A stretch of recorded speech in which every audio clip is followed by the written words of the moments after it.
Hello, Adam Peacock here with another edition of Willow Talk on YouTube. Thanks for watching. We've got a big episode ahead. Brad Haddin and also Dan Christian in the studio to discuss a range of matters, including Australia's big win in New Zealand in the men's T20 series. Hads and DC have their 15-man squads, their rolling squads ahead of the T20 World Cup later in the year. England-India, another great test match. We'll review it in full. The domestic finals over the weekend and rises and fallers. Thanks again for watching. Don't forget to subscribe. Here's another edition of Willow Talk. Hello and welcome to Willow Talk for another week. Adam Peacock with you here today. Brad Haddin, as always. Hads, how are you? Welcome, Adam. We've got a good guest here today, Dan Christian. Just got him off the golf course, which is good to see, Dan. How'd you go at the Pro-Am? Had a great day up at the Pro-Am. Thanks for having me, guys. I enjoyed coming on a couple of weeks ago, so yeah, nice to be here. Pro-Am was a good day. Well, Had's about to get his passport out, which means we won't see him for about 8 months. So you're going to be a bit of a regular, hopefully, if you're okay with that. So, yep, sounds good. Hads, you okay with that? Like for like. Yeah. You are near the door again today, I see. Anyway. I tell you what I have got, though, and it's growing fast. Okay. You know how I like my trucker caps. Once again, I've gone to the collection, and this one's quite funny from Forever Funny. It was quite funny. So they gave me a trucker cap. And what they said the trucker caps don't fit the someone's got it size of a pumpkin for a head. Yeah. So they went and made you another one. Thank you. So it'll fit. Tell me if that fits. Okay, I'll give it Keep sending them in. We're happy with our trucker caps. It does fit, actually. Yeah. Again, it's on the last rung. Well, you know what they said? Yeah. He's got the head the same size of a pumpkin. Pumpkin, whatever it was. It doesn't have two ends in it. Wait, your head does. So once again, keep them coming in. I've got a great selection of trucker caps at the moment. You do, and a nice bit of cash going in to your bank account each week for thanks for having funding. Sale sign on your head as well. They say, there you go, this is what you get when you come in here. You get the piss taken out of you. So. Mate, I reckon I've had 15 sent to me. This looks like it's a financial company as well. Mate, I'll work through them. all. Just spreading the love. Best ever, this guy. He's not bad, is he? I need to go the other way with hats though. I've got a pinhead, so I need the. Let's go to Steve Smith's house. Yeah. His hats tend to fit me. Here we go. Anyway.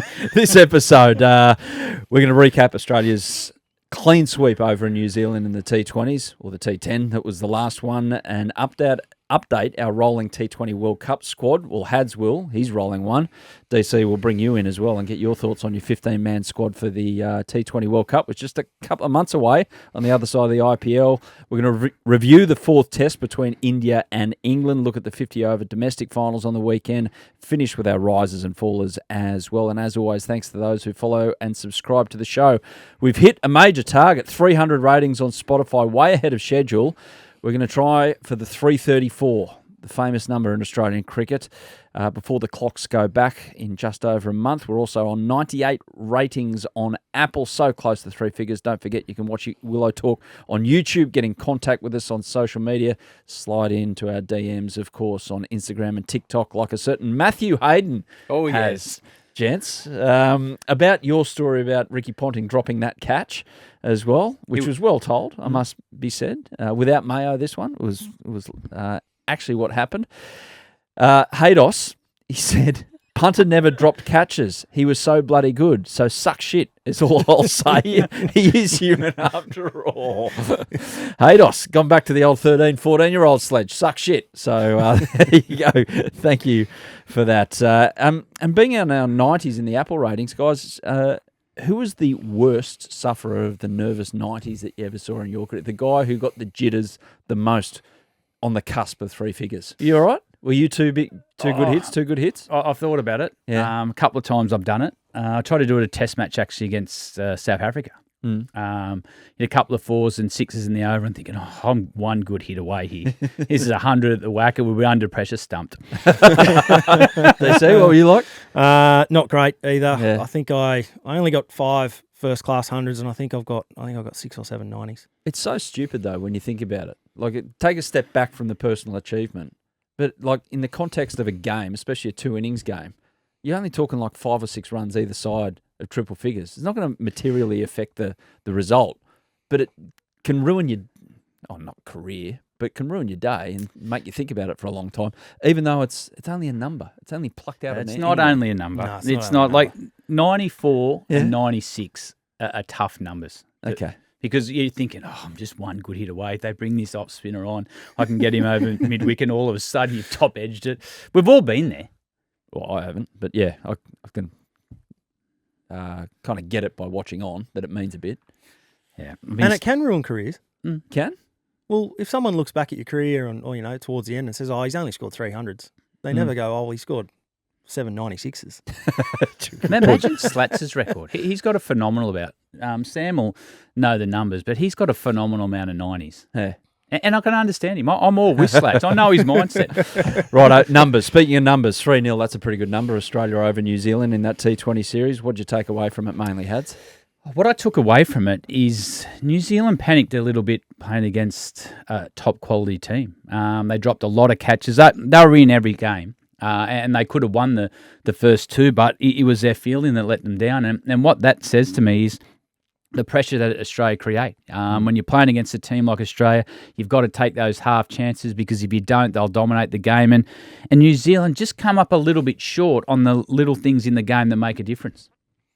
Yeah, they. I think just that quality all the way down the Aussie list just put a little bit of pressure on the New Zealand guys, particularly that second game. I watched a lot of that second game at Eden Park, and it was interesting watching how the Aussie guys batted. They just kept going. Yep. They kept going and going and going. Looked like they were going to get 250 at one stage and scratched at only 170 odd, I think it was. But then just that pressure. Just put it straight back on the New Zealanders, and they couldn't handle it. But what about, though, I like the style they're playing. They've got a game style now. They're going to go hard for the 20 overs, and that'll suit conditions once it gets to the Caribbean. But no matter what you get, with this bowling attack, where you got Cummo, Hazelwood, Stark, Zampa, then if they're not playing, all of a sudden Spencer Johnson's starting to really make a name for himself. Ellis is a really good role player in that team. But no matter what they get, they can defend. Yeah. Adam Zampa, we spoke about him after the first game when they went after him, New Zealand. His role in the second game, conversely, is that where he comes into his own and we've got a really good look at how valuable he'll be on those wickets, those decks in the Caribbean, because if Australia set any kind of total, they think, we can get after Zampa here, and it might not work out for him. I think he's the most important player in the team. We've seen that in the 50-over World Cup. We seen it leading into the tournament when teams went after Adam Zampa and got hold of him, all of a sudden the result was different. It'd be interesting to see once the squads get named, but I'd like to carry a couple more spinners. So if he's having one of those days where they do go after him, you've got someone else to bowl, and now you've got Maxwell and Short in the squad there now. But you need to give Adam Zampa a bit of protection, because if you're planning to play against Australia, as soon as he gets the ball in his hand, you're taking the risk to go after him. Yeah, I think so too, because as you say, as soon as you put Zamps under pressure, it makes it a lot easier for not just the guys out there batting, it's the guys in the dugout see that, you're taking down their best bowler or their most important bowler in that middle period. Yeah. It just completely changes the innings. Had said it before about the power that it looks like Australia's going to rely on so much, and you look at most of them and they can clear fences, any fence in the world. How much tinkering can you do in T20 with T20 tactics, DC? You've played an absolute stack of it around the world, and Australia relying on this with the calibre of players that they've got is obviously pretty clearly defined. Tactically, how many ways can you go about it these days?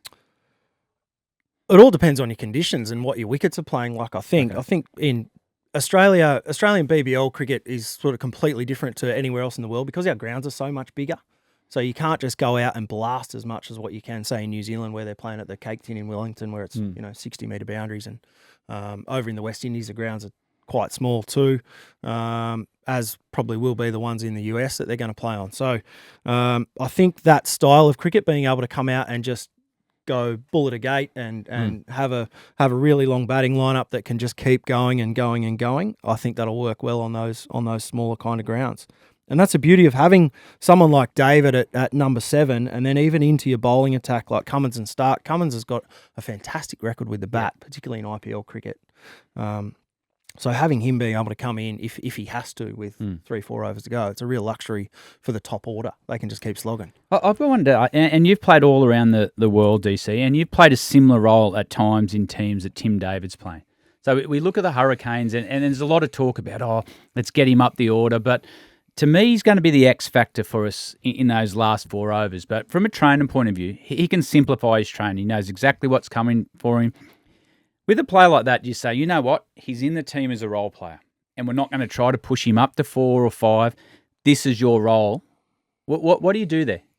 Yeah, I think that's the best way to play guys like that. Yep. It's just so it keeps it really simple for them. I know I did a lot of a similar kind of role where you sort of held back till 14, 15, 16 overs when there's 30 odd balls left, and then you're only probably going to face half, maybe 2/3 of those balls. So the maximum balls you're probably going to face is probably 20. You give yourself 2 or 3 to get in, and then you go. And you just got to try and finish that innings off. And we spoke about this the other day, Adam, and with someone like Tim David now, so planning for the game. There's a lot of analytics involved, and you've done it as well as most. So he goes to the computer and says, okay, I'm facing Bolt. I'm not worried about whether he swings the ball up the top, whether he uses his bouncer. You're looking at the last 2 overs, and his numbers might change then. He might say, okay, he bowls 70% slower balls. I can set up for that. But then you can plan really clearly on what you're trying to do. Yeah, big time. You look at the guys and who bowls more slower balls than any other, what kind of slower ball it is, whether they're a wide Yorker bowler, whether they're a straight Yorker bowler, whether they're going to miss full, whether they're going to miss short, things like that. Obviously, then you've got all that in the back of your mind, but then you're also taking a lot of the information that the other guys are bringing back about the way the wicket plays. But yeah, it's a good way to plan. That third game in New Zealand, basically a T10 in the end, is that a factor as well when you have to realign what you're trying to do? It's already short enough. And the World Cup, at some point, you'd imagine one of our games is going to be rain affected. Hopefully only one, maybe more. I don't know what the monsoonal conditions are like in a Caribbean summer. But, I mean, is that something to help plan, or is it just everything goes out the window when a T20 gets shortened? I think you can plan a little bit for it, but you don't have to do too much. It might be a case of just making sure that someone like Glenn Maxwell faces most of those of those 10 overs. You know, your absolute best strikers, similar to how you might plan for a super over if you get in that situation. You know, you want your guys that can go out and hit the ball 360 and go from ball one, which, you know, you got Glenn Maxwell and Tim David. You're probably your 2 best in those kind of situations. You rest your captain, by the way, on 100%. that one, Mitch Marsh? Yep. Why? 100%. You got to plan for everything. Yeah. Mitch Marsh has had a huge summer. We know he's had a lot of injury history, and he's going to be a huge player in the Test match. You go in and he's done really well, won the series, but you got to plan for these things. And this is a great opportunity to have a look at Steve Smith at the top of the order. Give Matty Short a go at number 3. He's been the best player in the Big Bash for the last 2 years. So, yeah, I don't think it's a big deal. And you've got to plan for these type of scenarios. So it's a great opportunity when you're 2-0 up. Who's your best captain you've played under in your, we mentioned your tracksuits when you were on, the collection of hats that you've got around the world, DC, T20 franchises. Who is the best captain you've... A few tracksuits. Michael Clark's probably the best captain I played under. Oh, really? Yeah, he was my first Australian captain. Yeah. And just the way that he made me feel as a player when first coming into that team, it really made me feel like I was meant to be there. I earned the position, and then the way he went about it tactically, he was absolutely brilliant, I thought. Yeah, he obviously didn't do what he did to Shane Watson in that video we put up on the Willow Talk Instagram with the run-out hats. But, does Clark... Obviously, Michael Clark is still in the news for various things, and also his opinion on cricket. But is it a little bit forgotten about how good a captain he was tactically? Well, not to the people that played the game. Yeah. Tactically, Michael was really good at. He was always trying to think 2 steps ahead, and there was never any dead air in a game. And he wasn't afraid to try things. If he needed to bowl part-time bowler just for 2 overs, or even little things. What he did with Mitch Johnson. He said to Mitch, mate, don't worry about swinging the ball. I just need you to bowl fast and hurt people. So that all of a sudden that cleared Mitch's vision, and we seen what happened there. The best captain I played under, Clark was very, very good tactically, but for the leader of men was Ricky Pontianese. The way he could communicate with every different person in the team. And you got to remember, he had this great Australian team that he kept challenged to get better and better. Then they all retired at once, and he inherited a group of myself, Ryan Harris, Siddle, Clark. Clark had been there a while, but he had to find ways to communicate with us. He couldn't say the same things to Chris Rogers that he did to Matthew Haddin. So the way he made everyone feel, but the way he could communicate with every different person was the best trait I've seen in the captain. Is that you sucking up because you called him out for that drop catch? Well, he did drop the catch. He dropped a sitter. You got any Ricky Ponting stories, DC? Apart from bowling to him? No. Oh, yeah, I bowled to him. That was an experience. I bowled to him, and I opened the bowling in an IPL game one day at him and Sachin. What? Yeah, at Bangalore. They were both opening the batting for Mumbai. How'd you go? No, It wasn't at panned Bangalore, everywhere. was it? Yeah, it was at Bangalore. Oh, Yeah, and I got panned everywhere. As I should have. I was a medium pace to take the new ball against two of the greatest ever. so you've been chucked. Who was your captain that day? Don't know if you remember off the top of your head. I think it was Virat. Okay, so Virat's gone. DC, do this. I believe in you. What was the theory? There you go. Take I the don't pace know. off it? Yeah, it must have been. Swing Or just like maybe try and burn the early over. Get the ball old. Yeah. Who are you Yeah. more nervous bowling to? It didn't matter. Like, it was like, because Bangalore's the Bangalore Yeah. boundary is about as big as this table. And the wicket's And the as good as wicket's it. amazing. And the wicket's like it as well. So if yeah. you go for 14 and over, you happy? Yeah, probably. Against I those don't know. two? I don't know what I went for. I can't remember what I went for, but yeah, that was. I was pretty nervous that day. Let me tell you. I would have been too. Far out. What was Virat like as a captain? He was really good. He was really good. This would have been early in his Yeah, leadership. very early. Yeah. I loved playing with him because he's very much an Aussie. Yeah. In terms of the way he goes about it on the field. He's like a bit of a bulldog on the field. Everyone Aggressive. sees what he's like. He's very aggressive on the field. But then off the field, he's, just one of the boys, and he's at the bar having a drink and enjoying himself. And but yeah, on the field, he's brilliant, and he's always looking for that attacking option as well. He was actually he evolved a lot in his captaincy. He looked to me whether he's a really emotional captain, and he got the crowd involved. But in the end, he played a lot level than what he did to start with. Emotionally, just used to go with the game. But once he started on that level, tactically he was very good, and he hated losing. That was his best trait. He hated to lose, and especially to us. Yeah. Well, we've got some good IPL stories, I think, on the way with DC the next couple of months when you're off on your sojourn over there to teach cricketers how to play cricket. Hads, now let's get to our rolling 11, the World Cup squad as well. So, Hads, you fronted up, I think it was a couple of weeks ago, with your starting first 11 and then a couple of reserves. Have you changed at all after the New Zealand series? Yeah, I have. Yeah. So go through them, 1 to 15. The reason I've changed is if they're injured now, they're out of my squad. They can make their way back into it with IPL, but So Aaron Hardy, is he injured? well, he missed the Marsh Cup final on the weekend with injury. So Well, he's not considered, and Stoinis is not considered. okay, So I've got Head, Warner, Marsh, Maxwell, Wade, David, Zampa, Camo, Stark, Hazelwood, and my bench is You skipped Inglis. No, I haven't. Inglis, Yeah. Sanger, him. 10B Sanger, because I Yep. want another spinner. Ellis, because I want to point a difference with my fast bowlers. And I've kept Steve Smith because he can go from 1 to 7 and cover all bat in. And my number 5, Yeah. with Stoinis out injured at the moment and Hardy, Matt Short. Okay. That's the name I couldn't read. I'm surprised you can read that. That's doctor's writing, that is.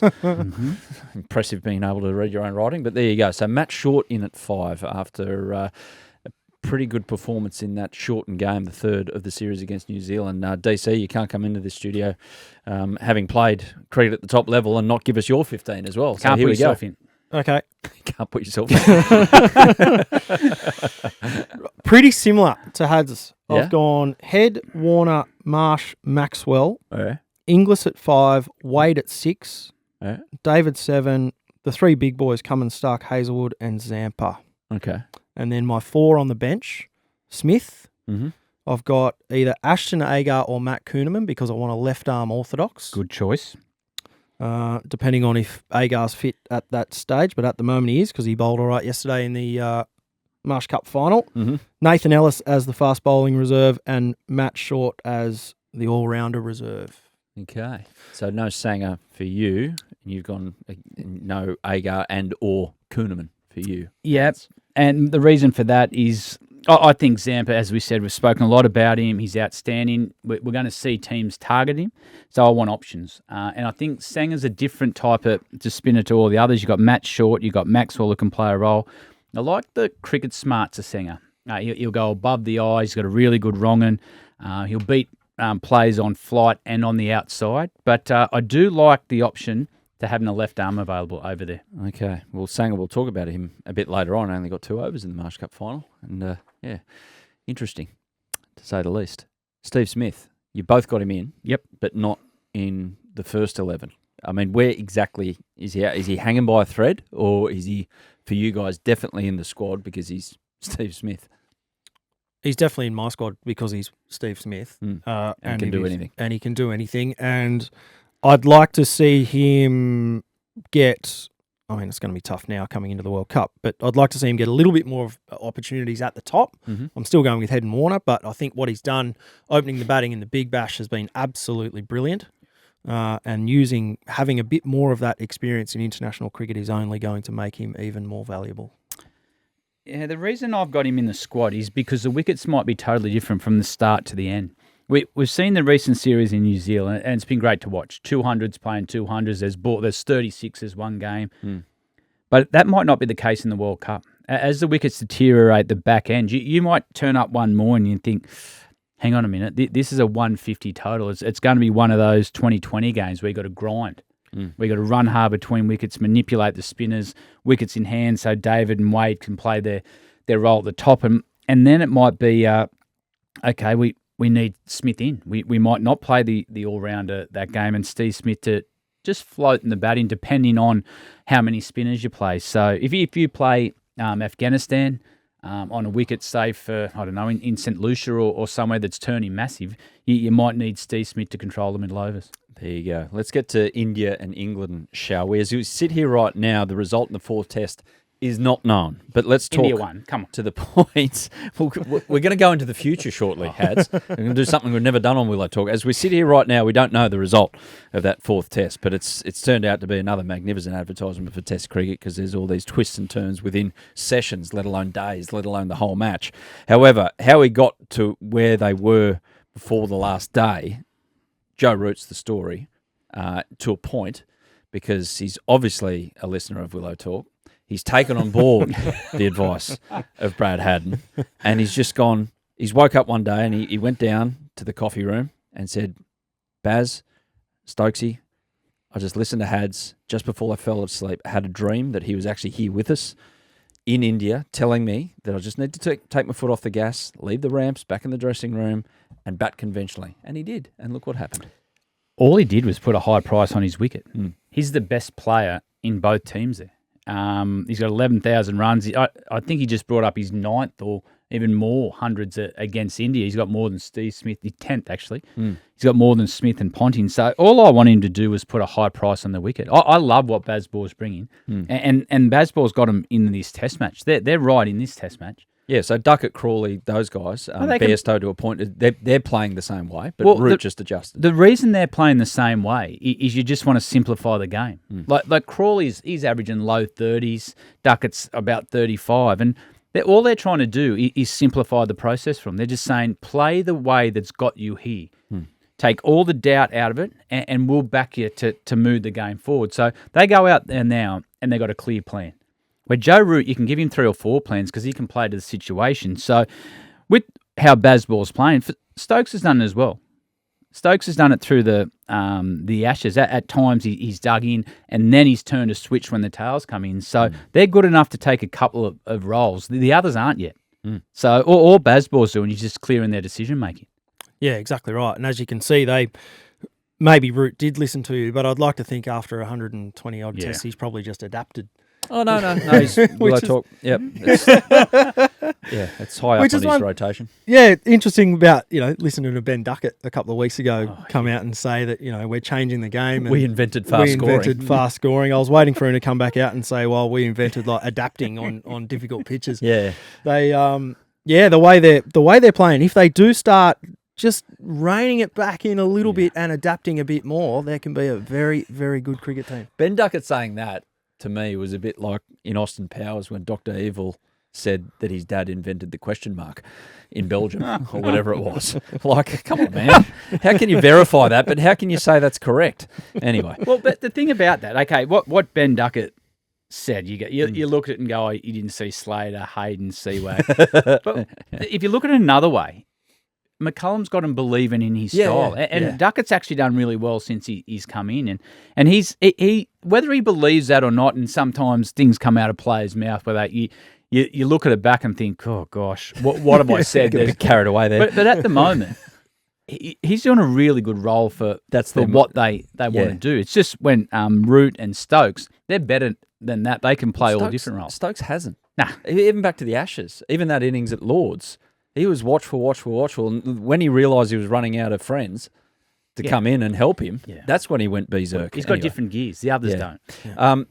The bowling performance of India, DC, I mean, I don't know how much you've faced Ravi Ashwin, Kuldeep Yadav, those guys when you've been over there, but that looked like sorcery at times on that deck. What they were coming up with. I haven't faced those blokes on anything remotely like these wickets. I've played them on some ordinary wickets, but nothing like this at that level. But yeah, 53 overs. Mohammad Siraj only bowled 3 overs, so the other 3 have rolled out 50. And Ashwin, Jadeja, and Yadav, it looked like pretty hard work. And that's the way of the value, and I've said it as well, Hads, about why I love Jadeja. He's one of my favourite cricketers because bat, good, energetic, looks like a good team man. I don't know if that's actually the case. But with the ball, he not only bowls right at the stumps, every ball, as you say in India, is an event. He makes it an event.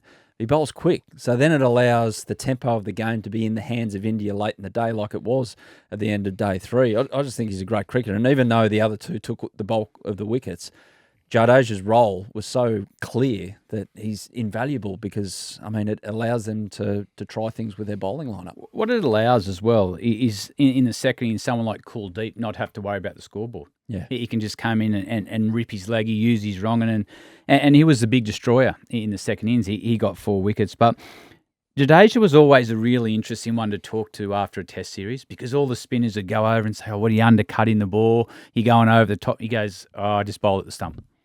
And you go, no, what else do you do? He goes, I bowl at the stump, the wicket will do it. You guys think it's going to do something. What about the straight one? He goes, sometimes it goes straight. And you're out there batting, you think, is this the one that goes straight? Is that? You talk to him afterwards. He goes, what'd you do with that one? He goes, I just put it on the stumps, and that was the one that skid. Have you had much to do with him? No, I haven't really spoken to him off the field. Played against him a lot in 2020s. But that's what it's like. You always feel like you're under pressure facing him. Yeah, you just don't know. You just don't know what's going to happen. And you can't hit it. Like, you try and punch him down the ground and you don't get any runs because he's just so athletic and... Yeah, it was interesting playing him in a one-day series. We were coaching over there thinking, oh, what are they going to bowl at the end? And I remember saying, just watch where Jadeja's fielding. And they go, what do you mean? If he's at deep long off, they bowl him full at the stumps. If he's at backward square or cow corner, they're going slow and into the wicket. They go, what do you mean? He goes everywhere where the ball's about. It's like Jordan Silk. You look where Jordan Silk's fielding, you go, Sean Abbott's gone slow into the wicket. You have another look next over when Benny Dorsh's spine. You're going full and straight. So you just got to, everywhere he is, you know what they're going to bowl. Quick one on Bashir as well, the young England spinner that was picked for this one and did okay, held up an end with the bat and obviously bowled pretty well. The story is that Ben Stokes saw highlights of this dude playing county cricket on social media and then not picked him on the basis of that. I'm sure he made a few phone calls and, talked to the people in the know. But that was the story that came out. I mean, have you ever heard of anything as loose as that, of guys being picked on the basis of a bit of vision that you've seen? No. It wouldn't happen, would it, in the professional game? Surely. No, but you can understand what he did do. He owned the stumps. He's tall, he bowls at the stumps, you get a bit of up and down. It's the same as when Australia picked Stephen O'Keefe. We're going to Sri Lanka. Sometimes you've got to be brave in their selections, and that's the one thing the England team have done. They won't second-guess any selections at the end of this series. Well, as we sit here right now, it's on the cusp of day 4. So, Hads, we're going to get into the Silver DeLorean. It's out the back. Marty McFly's waiting for us. We're going to hop in the time machine. Adam Peacock, it's over to you with a review of what happened in this test. Yeah, thanks very much, Adam. You're doing a great job in the studio. Keep it up, mate. But here we are in the future, and it's done. That test match, 3-1 up India Hads after, there were a few shaky moments, but as we said earlier, every ball an event, and it was the case on day 4. What in the end proved the difference? The calm head of the young blokes at the end, or something else for you? No, I think it was the calm head of Shuman Gill in the end. I thought his knock under pressure was all class. I thought the captain did a really good job up the top row at Sharma to set the tone, and it looked like at one stage that they're just going to cruise to victory. They 1 for 81, and then all of a sudden this England team didn't go away. They took some sharp captures in and around the bat. They put the pressure on the Indian batsmen, and they got on a bit of a roll. They had India at one stage 5 for 100, but once again it was the young keeper Javal that came out, scored runs under pressure. He was 39 not out, but in the end it was interesting with Ben Stokes Fields at the end. He didn't have a lot of men around the bat, where the majority of his wickets came around the bat. Ollie Pope took a couple of catches. Anderson took a absolute screamer off Joe Root, and folks got rid of Rohit Sharma. But it was in the end, I thought Stokes might have been a little bit more aggressive at the end of the game. Really easy for us. I mean, half a world away. Calm heads, not out there in the middle to say shoulda, could have done this. However, I was sitting 50 runs in with that runway getting shorter all the time for England, and it was quite obvious that Jarrell was comfortable pushing forward and defending, and so was Shubman Gill, who was really, really patient by his standards, that there was no one either offside or onside in front of the bat. And, I mean, I don't know. It might have been the tactic that got them to that point, England, 5 for 100. But, yeah, is that one that's easy to get wrong in the heat of the moment, or they were just sticking to their plan and seeing if that worked? Yeah, I think what they were thinking is that the surface was going to offer them a little bit more than it did. I thought they attacked the stumps, hoping if they could build dot ball pressure up on Gill, one would eventually roll or take the surface and beat him on the outside. But the one thing both batsmen did really well, really well actually, was trust their defence. And what you need to do in that situation, you need to get them to make a different decision. And sometimes with a bat pad offside, it's not so much that he gets the wicket, but it just changes maybe the angle of the bat to try to push it past him and allows that ball to skid through the gate. But both batters in the end, after being 5 for 100, to put on that 50-run partnership, mate, showed great character for a couple of players so young. And it's another step forward. We saw a massive step forward for Indian cricket a couple of seasons ago here in Australia when they basically brought their B, if not C team out and got it done in the middle of COVID. Now, you fast forward to now, and no Kohli, Bumrah arrested for this. So arguably bat and ball, India's two most important players, you could say best. And they're gone, and England still can't get it done. It's two young guys. Oh, Shubman Gill's a bit more experienced than Jarrell, but they've just come into the side. KL Rahul not available, and they still win. And they're 3-1 up with a chance to win 4-1 in Dharmasala, and you wouldn't count against that with Bumrah coming back in. So the depth of Indian cricket, it's like this, it's this big snowball rolling down the mountain. It's only getting bigger. Yeah, it's a huge production line. And Jarrell, the one thing I liked about his game was go back to that first innings where India were in a lot of trouble. He had that good partnership with Kuldeep. And you just had to listen to Ravi Shastri on commentary. And everyone's, England are right in this game. And all he was saying is just get to 40 runs. Just get close to 40, have a lead of 40, watch this Indian team. And that's exactly what they did. And that partnership was probably the crucial one. In the end, the young keeper had a great game. He got 90 and 39 not out. And he was really, really sharp behind the stumps. So, yeah, they just don't go away, this Indian team. But England tried hard. The surface, once again, I think brought them into the game. A little bit, so their spinners got a lot out of it, but in the end it was just the class of India in their conditions. Now, take the emotion out of this next question I'm going to ask you, Hads, if it's possible, and look at it as analytically as possible. And try not to be dismissive of the question. But you can call it the Bazball era. I'll call it the current era of England cricket. So 50 over World Cup, didn't happen for them. Disaster, in effect. Didn't win the Ashes and have got beaten in India. Has the shine gone off the amazing start that this era got off to? I'd take 2 deep breaths here. You know what? They've been in every test match. Yeah. Probably not the last test, sorry, but they won the first one. This test that they were in it, if a couple of things go their way, that they win this test match. So you've got to remember, Australia haven't won for how long over in India. It's the hardest place to go in the world. But what England are doing well, there it is. They're trying something different. They've gone in with a couple of young spinners.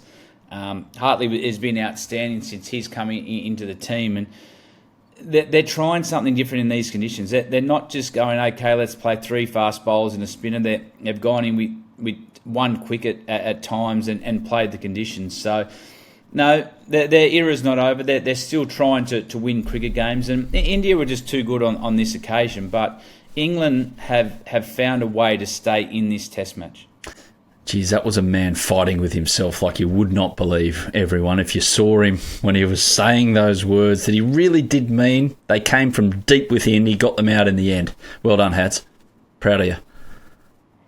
Well, to go back to that, though, is India are now unbeaten in the last 17 series at home.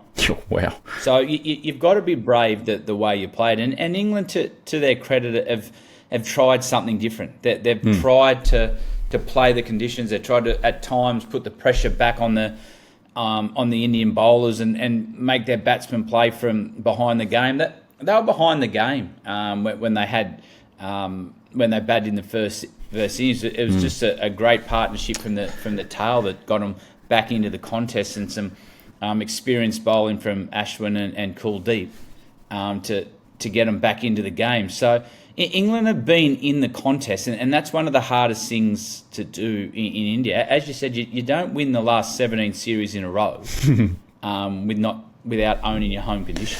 Yeah, great test series again, though, involving India and England. And even though it's dead rubber in inverted commas, it'll still be well worth watching in just over a week's time, the 5th test between these two. We're off to have a little breather here on Willow Talk. Back in a moment with Hads and DC, and we've got a bumper edition of Risers and Fallers coming your way as well. Back with Willow Talk, Dan Christian and also Brad Haddin. Guys, WA, another trophy headed west, the Marsh Cup. 3rd in a row, first team to go 3 in a row since the great New South Wales side of 2003. Has you were a part of that, I think, back then.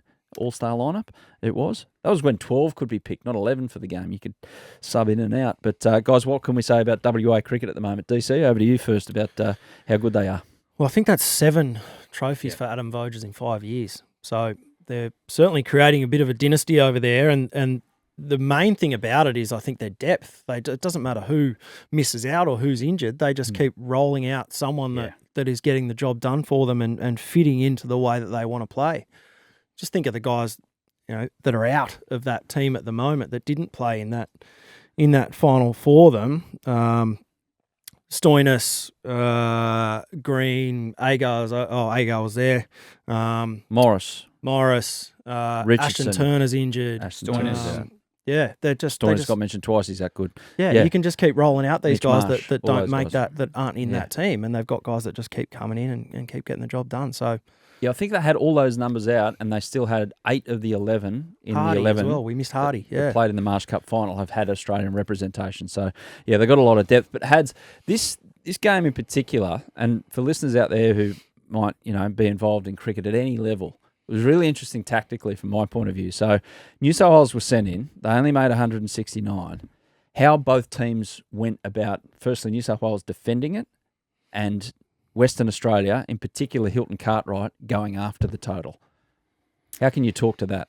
It's interesting. I thought New South Wales were in the game, actually, with 169. As silly as that sounds, there was enough in that surface to offer something to the bowlers. Joel Paris bowled well. He was another one that hasn't played all year. It's come in and got 4 wickets. But just watching the way New South Wales play, and they've done a really good job, actually, from where they have been over the last couple of years to playing in the final. So I like that they're moving in the right direction. But I just think their game style can be a little bit more dynamic. And this is not taken away from what they've done. Like I'd like to see, for example, an Ollie Davies bat at 3 and to play a similar role to Jake Fraser, to go out there, take the game on, take the surface out of the equation, put a bit of pressure back on that WA bowlers. And Moses, who I think's our leading run scorer of all time in his form, he can fix it at 4. He can play whatever role you need to do. I'm surprised you actually haven't. All the caps you've worn in here, I'm surprised the blue one hasn't been one of them. Mate, that's the in my baggy bag one. Every day. It's just something little. I think we're brought up playing where we take the game on. And Ollie Davies is as good a ball striker as anyone. What's the difference between him and Jake Fraser? Yeah. At the moment, yes, he's played really well, Ollie, in the Shield down the order. I just like to get them guys up the order to take the game on and don't worry about losing the game and try to win it. Here's where I couldn't work out what was going on, DC, with how New South Wales went about it. They 74-run partnership, Moses and also Ollie, that broke, and then they lost. It was a collapse. Whereas you look at what Western Australia did, they got to 3 for 30. Hilton Cartwright came in. Jackson Bird was giving him all sorts of trouble.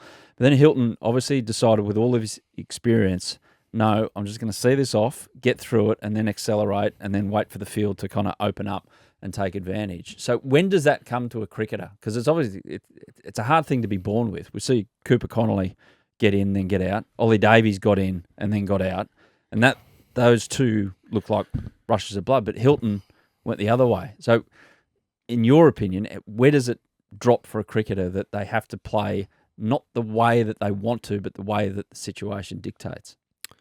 They got through a great spell from Jack Edwards too. Jack Edwards was off to a fly bowl beautifully at the beginning of his spell. And yeah, as you say, Bird was nipping around everywhere. I think just that, probably just being able to take a step back and see that the ball's probably stopped moving a little bit here. It's actually not nipping around as much as we like. Therefore, we can start playing our shots. And obviously, you've got to have the experience to be able to, have the balls to be able to change your game and then go out and take the game on. Knowing it was only 170 that they were chasing as well. Wasn't 250, so it was only going to be maybe 1 or 2 overs that were going to completely turn that chase and put it back in Western Australia's favour. You're right, Hads. It looked like they were well and truly in it. Yeah. When Green got Connolly, but then that little partnership from Cartwright and Hobson at the end there, and as you say, Adam, Cartwright, finished with 73 not out off 80 balls and just managed it and played his big shots when he had to. And Tanvir Sangha bowled 2 overs until the last over when he got sent into the bus lane. It was interesting the way they used him, actually. He's one. We come in for his second spell. They went after him his first 2 overs, which you can understand. But he came back when the game was over. First ball, he dropped a caught and bowl. So sometimes with those guys, you've got to say, okay, I've got to be brave here. I've got to bowl him. He's going to create wicket opportunities, and the only way you're going to win that game is you're not going to defend that total. You're going to have to bowl WA out. So, there's a few things. They've done well, New South Wales. They've come from a pretty dark place to where they are at the moment. We were bottom of the Shield, and I think the one days over the last couple of years. So they're building, but I just like to see them now take it on more. Take the game on. Let these Davies and guys like that just go after the game. Even young Edwards, the way he got out, I don't mind that he got caught at backward square, but get caught at deep backward square trying to put it into the jail. Yeah, go after it. That's your role. Daniel Hughes is a banker. He is statistically the best player we've ever had in this form of the game. He'll control the rest of the game. You got Ollie can go to number 3, can take it on. Moses can bat in different roles. I just like to see him be a bit more dynamic. You're not listening to the Blues podcast, by the way. You are listening to Willow Talk, which is primarily focused on all of Australia and hello to those on the other side of the Nullarbor as well. No one in Perth will say this, in WA will say this, the Marsh Cup isn't relevant these days, but where's its place, DC? Is it still a valuable resource for Australian cricket in terms of developing cricketers in all formats? I think it is. Yeah, I loved playing Marsh Cup when I was coming through. Obviously, the Big Bash is a little bit bigger now than it was when I started as well. But Australia's just won the World Cup. I think it's a really important competition for us to be playing. Every team's always played a couple of youngsters in it, and it's where you learn to ply your trade in the first class system, I think. And the good people of Marsh who sponsor the competition, if you could just please bring back the sign. We brought it up yesterday on the coverage on Fox Cricket. Bring back the sign, just for a little bit of spark about it. Mate, you do not need any more spark when you hit the ball over deep cow. And the first thing Stuart Clark says is, watch out for the King Browns. That one. Mate. Yeah, well, I'll get to that in Rises and Falls. So I'll get to that. The WNCL as well. The final was on Saturday, and Tasmania completed a hat-trick of women's titles with a 6-wicket win over Queensland. Queensland made 8 for 248 batting first. So fair old target for Tassie to chase down. Charlie Knott 73. Heather Graham, though, 3 for 39. In reply, Nicola Carey scored an unbeaten 111. Graham, all-round superb game, 63. And Carey actually gave up her national contract to get more consistent game time rather than be off the Aussie bench. And that's kind of paid off. It's a huge sacrifice when you think about it. But instead of not playing cricket, it's pretty clear thinking. Well, it is clear thing. There's a couple of ways to look at that. I know when we toured a lot, we used to bring a young player at the time Mitchell Stark was one of them, to give him a look at what the standard was around training, the behaviours you needed to.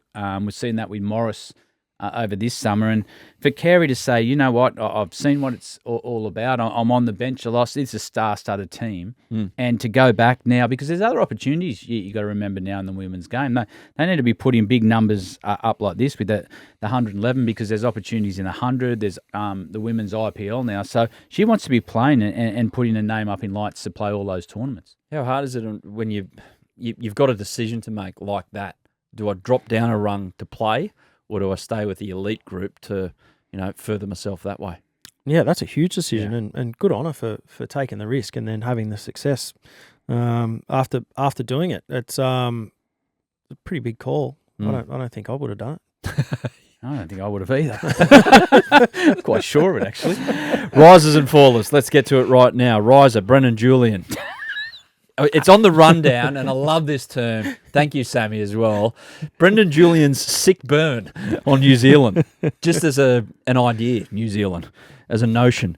Kiwi commentators were drooling over Spencer Johnson's IPL price tag, and BJ just says, well, he got 1.78 million in the auction. What's that over here, about 5 million?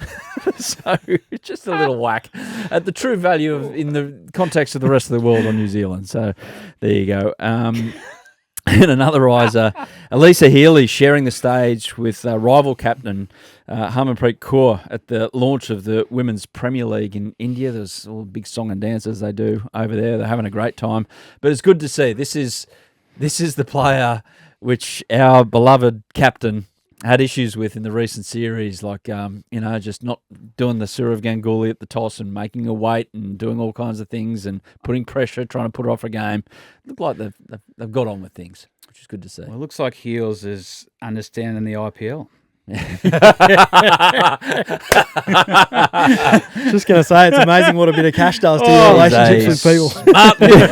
She's a smart woman. Anyway, the fallers. Now, okay. I'm not having a go at Swifties. If you have a go, tell us I'm walking out. No, I think it's wonderful that people find joy in such things. However, they made it harder than it needed to be for WA. Maybe you organised this to make it harder for them to get to Sydney. See why this happened. Yeah. So just a quick one. If you don't know the story, they couldn't get direct flights Perth to Sydney, so they had to go via all ports to try and get here. They had to get separate flights and everything, the squad WA, to get to Sydney for the final. Well, there's never a truer word spoken. You get your baggy blue and your baggy green comes with it, and everyone wants to be a blue bagger. Even Taylor. There you go. AJ Ty suggested Taylor send a private jet to pick them up, and that did not happen because Travis Kelce got the private jet in and then out of Sydney. So there you go. I got another faller, guys. I don't know if you got any risers, by the way. Have you got anyone you'd like to large up here, or we cover it there with BJ and Hills? I think we did.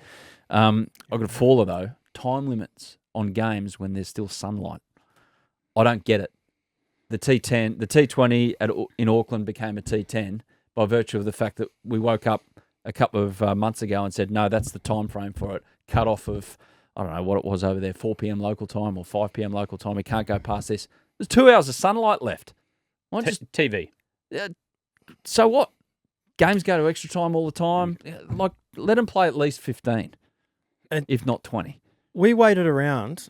Here we go, back to IPL stories. Yeah, we waited around one night more the better in Calcutta for a game until midnight. Yeah. And then they eventually decided to call the game off, and we were still going to play a full-length game. The reason it got called off is because the ground was flooded because there was a monsoonal downpour. But yeah, no time limits over there. So what, you would have played until full 3 o'clock game, in the morning? starting at midnight. Starting at midnight? Yeah. Jeez, overrate would have been quick to get it back at the hotel. But Exactly. But the same thing can be done with the Big Bash. I don't understand why we're not even allowed to take drinks around to the blokes on the fence these days, or take gloves out because we're worried about time limits. But just it's the same actually in kids cricket. I've watched recently that you're not allowed to go and talk to your mate when you walk out to bat. Remember, you used to walk out and the non-striker walk up to you and say, "Mate, you're in some trouble. This guy's bowling far." Now you're not even allowed to talk to him. Yeah, guys, time is infinite. It's never going to stop. So just utilise it properly. We want to watch some cricket. We don't want to have to watch it because, we have to pay the security guards an extra hour or something like that. Anyway, little gripe of mine. Sorry, I'm glad I got it off my chest. This is cathartic, this particular podcast. And another one for you, another faller. Building a state-of-the-art, multi-million-dollar cricket centre. And I know real estate's hard to come by in Sydney, but building it seems right in the middle of a reptile park. Because the snake pit, where Ollie Davies sent his 6, that was, I don't know why those guys went in there and had a look for that ball, but I would have thought that maybe a little clearing can go on before we continue with some cricket out at Cricket Central in Sydney, because that looked dicey. Brown snakes everywhere, DC. Or maybe put a net up or something like that. I'm not sure, Hads. I think they're going to build another ground right next to it there eventually. Maybe have a clearing. And it will be cleared. A little working bee to get rid of all the weeds. Yeah, maybe there's... from the reptile park. Yeah, maybe there's a few greenies that have been over there and said don't get rid of the habitats. Oh, yeah, we'll go and plant some trees elsewhere. You ever played a game out at what's Blacktown's home ground? Joe McAleer. Joe McAleer, yeah. I remember coming back from an Australian game and thought, I'll play great, I'll have a hit, but I didn't take the gloves and I was fielding on the boundary, and I could hear something in the covers. I think I might have told you this before. I'm thinking, what's that? And the groundsman's walked around. I said, "Mate, what's that noise?" He goes, "Mate, every time we pull these covers up, there's brown snakes." And I said, "Beg your pardon?" and it was right behind me. So what I did, I just walked to slip halfway through the over. Sorry. And they said, "What are you doing?" I said, "I've never done this and used the seniority before, but I ain't not going out to Backward Square." Mate, I've seen Doug Bollinger at the same ground in a trial match. A snake went across the ground, brown snake. So we chased it and herded it off. We said, "Doug, what are you doing?" He goes, "Oh, how good was that?" We're going, everyone else was at the end of the ground. But, have you would have, growing up in the country, you would have seen a snake come across the ground? Never in a cricket game. No. I had seen lots on golf courses, but never seen one on a... Yeah. The golf courses you play, there's a lot of good golf balls in the bush up there because no one wants to go in there.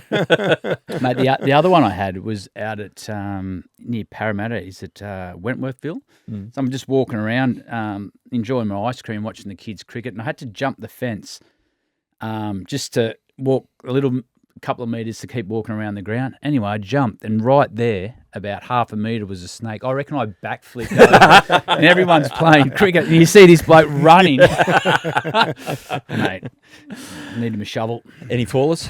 Are we done? No. We're good. We're all happy today. There you go. So later in the week, we're going to be back with Michael Kasparis. He's going to join us ahead of the New Zealand tour, and Hads is going to tell some tour stories of New Zealand. This should be fun as well. DC, thanks for dropping in. We'll have you back real soon. Thanks for having me, boys. Look forward to going into that bank of IPL stories over the next couple of months too. That will be fun. Hads, thank you. See you later in the week, and thank you for listening to this episode of Willow Talk. Catch you soon. Yeah, thanks for watching the Willow Talk podcast on YouTube. Don't forget to hit the subscribe button so you don't have to miss an episode wherever you are. And while you're at it, check out these videos up here. They're mostly good.